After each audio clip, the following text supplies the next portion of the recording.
P. Diddy didn't want the feds to know that he's actually the main person, suspect, that did this to Tupac.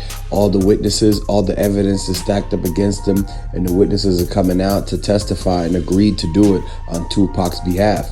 This is coming to a point where P. Diddy's getting cornered. Everybody is looking at pointing fingers at him, and sugeknight doesn't want to say anything because he knows that he's connected to Keefe and P. Diddy himself through all the years of them having these relations together and calling each other and doing business and whatnot.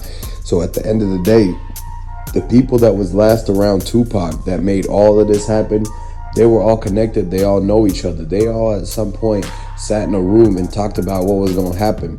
One thing you got to understand is that Tupac was a legend, and we trying to keep the legacy alive of Tupac and get the justice for Tupac because his family deserves the justice. If you supporting Tupac, put 222 and justice for Tupac in the comment section, because we looking at everything and we sitting back and we watching how the feds are taking out people one by one. They got Keefe. They really got him to give up P. Diddy because they know that he's the guy that's been talking to both sides of the coin.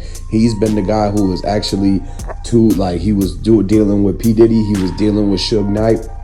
He was going back and forth and telling them what each other knows and everything like that. This is why he got jammed up in the mix of all of these things, and that he didn't want to have to end up doing the actual the shooting himself, because he knows that would come back to the direct connection back to Diddy.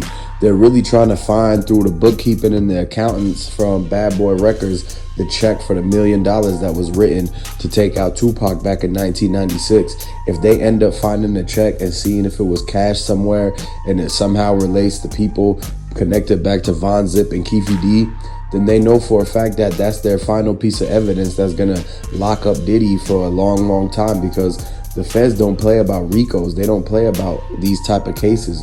I know it took 27 years and everything, and it's almost been 30, but by the time it's all over and done, they're gonna have exactly the full entire story, and this is all thanks to Keefe by speaking out. The ghost of Tupac made Keefe get karma by bragging and speaking out about the actual incident, making it into a book, making it with his name on it and attaching it to him. Basically, he's testifying. The proffer agreement does not cover that. He thought he had some sort of immunity, but that doesn't work. They don't give immunity out to people who they already caught like doing the things, and the DEA was already about to bust him. So they really ran a play to trick him into giving the information for Tupac, but they did that by scaring him, by saying that they was gonna bust him for the whole operation that he was running under the ground. This is the reason why Tupac, they were scared of him, man. They were all scared of Tupac. When Tupac came around, P. Diddy always went running into the other room. When Tupac and sugeknight came around, everybody was scared, man, and it was because of Tupac. P. Diddy talked to sugeknight behind closed doors, but he never talked to Tupac because he was afraid of how Tupac was going to expose him and really replace him in this whole entire game in the industry and everything like that. This is a moment where everybody knew that it was only so many people that was allowed to be at the top, and so P. Diddy was trying to do whatever he had to do and take whoever he had to take out in order for him to secure his spot.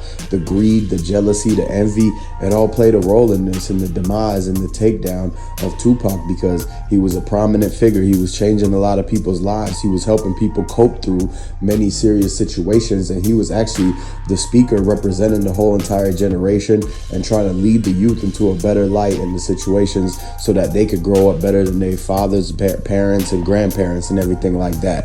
But somebody had to ruin all that. P. Diddy, whatever benefits that he wanted from taking him out, he thought that that was better than whatever the positivity that Tupac was going to bring to the world and all of his fans. Tupac has way more fans than P. Diddy. We've never even heard of P. Diddy fans. P. Diddy doesn't even rap or sing or anything like that. When you look at Tupac songs compared to P. Diddy songs, everybody agrees that Tupac songs are way, way better and mean a lot more. They're more meaningful. It has a lot more in it, into the soul and whatever he put into it, man, because at the end of the day, there's a lot of P. Diddy fans that be watching, and so you got to let us know, are you rocking with Tupac or are you rocking with P. Diddy? Are you a Tupac fan or are you a P. Diddy fan? Whose side are you on? Because we on Tupac's side, man. I want to let everybody know to send the condolences for Tupac. We supporting his family. We want the memorial to get built up into a permanent, actual historic location so that people can get time off and holidays and vacation to go and visit the Tupac Memorial, and it'll actually be a whole center with a lobby, receptionist, just like how they do with all the other superstars and everything like that. If this was if P. Diddy hit up Justin Bieber, he would have been already locked up 5 seconds after it. And so the fact that it's one of our brothers and sisters, it takes 27 years. This is the thing that people need to open their eyes and really look at. And that's why it's not worth to try to set somebody up. It's not worth trying to play around and be close to people who are tied to the streets like that. Tupac was surrounded by Sugeknight, a lot of dudes in the crews, a lot of dudes that actually had some type of connection back to Keefe and his group.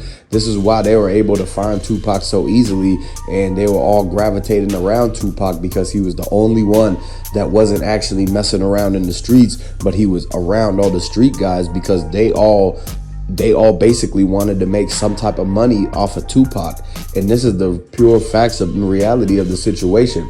Everybody wanted to be Tupac's friend so that they get their own little piece of it, so they could get their coins off of him and try to, better their life by using his name and everything like that. And it all came down to where the ultimate people was like, you know what? If you could come up off Tupac's name, then they gonna do the drill on Tupac. They sat there and took the $1 million hit from P. Diddy and carried it out. They even did it without even receiving the $1 million at first. Like, they actually went and hit Tupac up for free and never secured the $1 million. This is how foolish and this is how fooled you could be in the streets. You think you're doing something big or whatever, or you think you're the big tough guy because you went out and took out Tupac.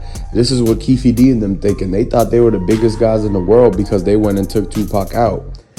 But they was too stupid to realize that they never actually got the $1 million for it. A whole nother dude that never got in trouble for it ended up running off with the $1 million, and now Keefe has to deal with the karma and the repercussions of that actions, and he never even got to benefit the $1 million off of hitting up Tupac. Now he gets to catch the case for it. This is the karma coming right back at him 360 degrees full circle after all these years, because Tupac is looking down and he's letting them know that they're going to pay for this and they were wrong for that, and that a lot of the things they're going to end up biting them back in the hand. They're going to get caught red-handed.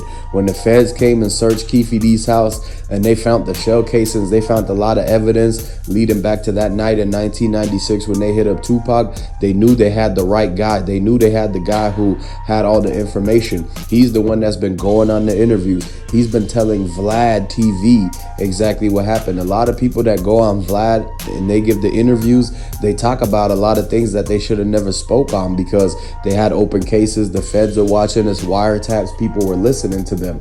And so when they slipped up and they wanted to get the clout, they wanted the popularity of being on the interview, but didn't know how to keep quiet and do an interview where you're coached and you know what to say, you know what questions to answer, you know what not to answer.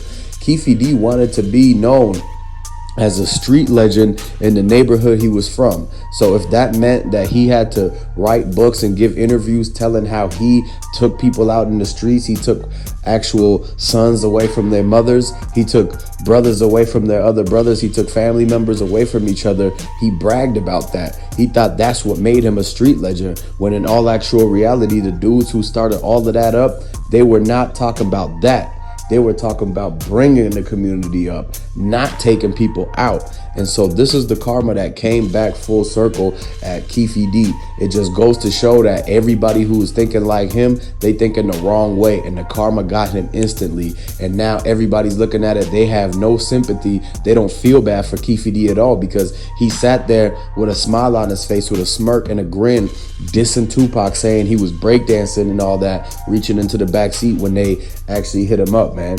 And so that's the thing that's not cool. A lot of people got to understand that he was wrong for that, and that this whole entire karma is not even over with, because the dudes that's behind bars, they're going to want to see him and go toe to toe with him. So when he drops the soap and does all of this, he's gonna have to sit back and remember all the times that he tried to play on Tupac's name. He tried to throw dirt on his name and sneak diss him and throw shade his way and everything like that. And he's gonna have to deal with all of those consequences, because there's a lot more Tupac fans than there are Keefe fans. A lot more people want the justice for Tupac than they care enough to even look at a Pdiddy video or support him.